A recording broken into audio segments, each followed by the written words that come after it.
నేను జాబ్ కోసం చాలా జాబ్స్కి అప్లై చేశా. సాఫ్ట్వేర్కి, అకౌంటెంట్కి, చివరికి టీచర్గా కూడా అప్లై చేశా. దేనికి కూడా కనీసం ఇంటర్వ్యూ కూడా పిలవలేదు. కానీ నేను అసలు అప్లైయే చేయని జాబ్ నాకు వచ్చింది. రావడం కాదు, బలవంతంగా తీసుకెళ్లి జాయిన్ చేశారు. అదేం జాబ్ అనే కదా,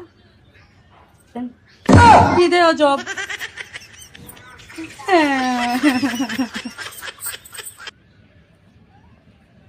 నేను జాబ్ కోసం చాలా జాబ్స్కి అప్లై చేశా.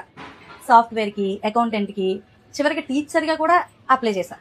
దేనికి కూడా కనీసం ఇంటర్వ్యూ కూడా పిలవలేదు. కానీ నేను అసలు అప్లైయే చేయని జాబ్ నాకు వచ్చింది.